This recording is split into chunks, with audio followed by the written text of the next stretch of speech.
क्या पतंजलि ने कोई गलत काम किया? आचार्य बालकृष्ण जी ने और स्वामी रामदेव जी ने कुछ गलत किया है? आखिर सुप्रीम कोर्ट ने उन्हें क्यों फटकारा है? कंटेम्प्ट ऑफ कोर्ट क्यों चल रहा है? इंडियन मेडिकल एसोसिएशन ने एक पीआईएल फाइल किया सुप्रीम कोर्ट में और पीआईएल फाइल करके कहा कि पतंजलि 1954 में बने हुए कानून को नहीं मान रहा है। 1954 में नेहरू जी ने कानून बनाया था और इस कानून में लिखा है कि अंधापन, कैंसर, मोतियाबिंद, बहरापन, माहवारी, प्रोस्टेट, बुखार, मिर्गी, पथरी, ग्लूकोमा, दिल की बीमारी, ब्लड प्रेशर, हिस्टीरिया, पागलपन, कोढ़, मोटापा, लकवा, न्यूमोनिया, नपुंसकता, बाजपन, टीबी, ट्यूमर, अल्सर, ऐसी 54 बीमारियों का कोई प्रचार नहीं कर सकता।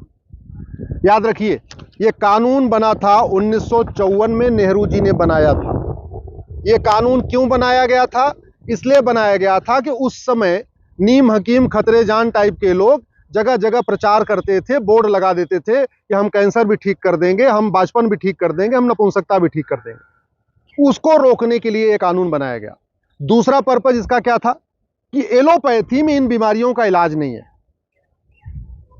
इन बीमारियों का, बाजपन का, नपुंसकता का, अंधेपन का, बहरेपन का, कोढ़ का, मोटापे का, ब्लड प्रेशर का, शुगर का, इन बीमारियों का जितना बढ़िया इलाज एलोपैथी में है, योग प्राणायाम में है, नेचुरोपैथी में है, उतना इफेक्टिव इलाज एलोपैथ में नहीं है। इसलिए कानून बनाया गया और यह कानून कहता है इन 54 बीमारियों का कोई प्रचार प्रसार नहीं करेगा। अब चूंकि रामदेव जी इन बीमारियों का इलाज कर रहे हैं, पतंजलि में इन बीमारियों का इलाज हो रहा है, पतंजलि में कैंसर का भी इलाज हो रहा है, मोटापे का भी इलाज हो रहा है, बाजपन का भी इलाज हो रहा है, नपुंसकता का भी इलाज हो रहा है। ये जो 54 बीमारियां इसमें लिखी हुई हैं, इन सभी बीमारियों का गारंटी के साथ पतंजलि में इलाज हो रहा है। और हो रहा है तो जिनका इलाज हुआ है वो खड़े हो आके बता रहे हैं आज हम ठीक हो रहे। उसी बात को पतंजलि प्रचार करती है।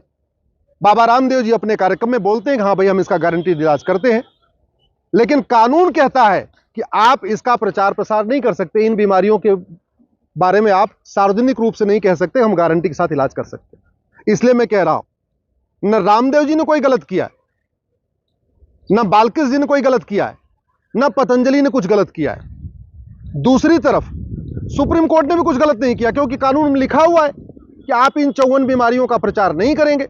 तो सुप्रीम कोर्ट इस कानून को पढ़ रहा है और सुप्रीम कोर्ट कह रहा है इस कानून में लिखा हुआ है, यह कानून अभी तक बदला नहीं किया, कानून अभी तक लागू है 1954 वाला, इसलिए आप प्रचार कैसे कर सकते। तो अगर आप ध्यान से देखिए तो एक तरफ सुप्रीम कोर्ट कानून को पढ़ रहा है, दूसरी तरफ रामदेव जी कह रहे हैं हम इलाज कर रहे हैं इसलिए हम इसको प्रचारित कर रहे हैं। इंडियन मेडिकल एसोसिएशन आके सुप्रीम कोर्ट में कह रहा है कि ये जी कानून का वायलेशन हो रहा है। तो आप अगर ध्यान से देखें तो लॉजिकली तीनों ठीक है।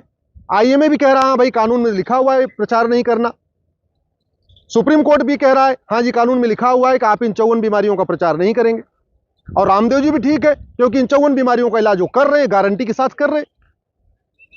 तो मूल कारण है ये घटिया कानून।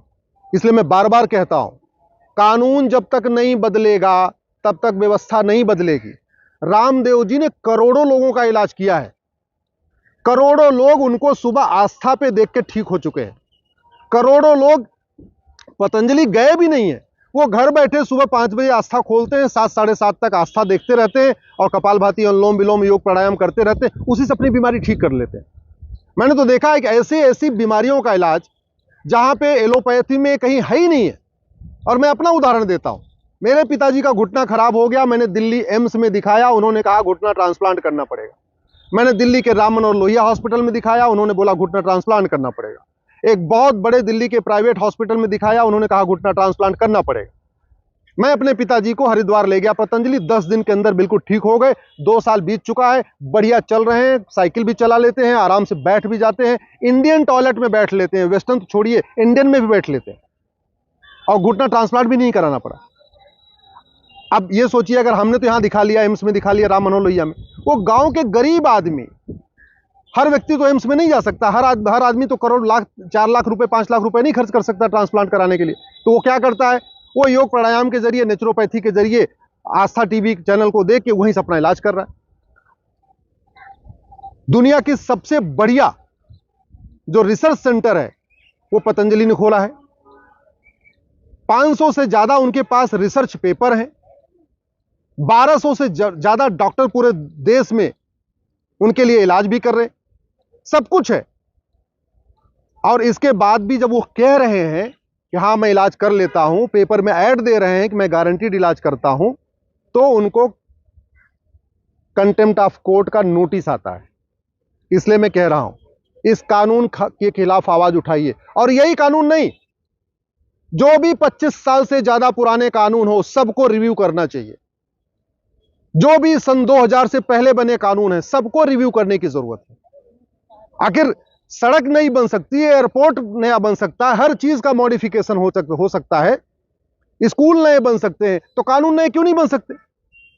हम 21वीं शताब्दी में 2024 में 2023 में ये 1954 वाला कानून क्यों लेके चल रहे हैं? 1954 में चलो मान लेते हैं उस समय रिसर्च नहीं हुआ था। 1954 में कोई ऐसा भारत में योग संस्थान नहीं था जो इन बीमारियों का इलाज करने वाला था। लेकिन आज की डेट में तो पतंजलि है और भी कई सारे योग संस्थान हैं जो नेचुरोपैथी के जरिए इन बीमारियों का इलाज करते हैं, आयुर्वेद के जरिए इन बीमारियों का इलाज करते हैं। इसके बाद अगर वो कहते हैं कि हाँ मैं इलाज कर रहा हूं तो उनको नोटिस आ रही है। और अब तो हद ये हो गई है कि Indian medical association supreme court में पीआईएल फाइल करता है और पीआई उसके बाद उसकी पिटीशन एडमिट भी होती है और बाकायदा रामदेव जी को और आचार्य बाजपेयी जी को बाकायदा कंटेम्प्ट ऑफ कोर्ट का मामला भी चलने लगे। मैं आप लोगों से निवेदन करता हूं, घटिया कानूनों के खिलाफ आवाज उठाइए। ये 1954 में जो नेहरू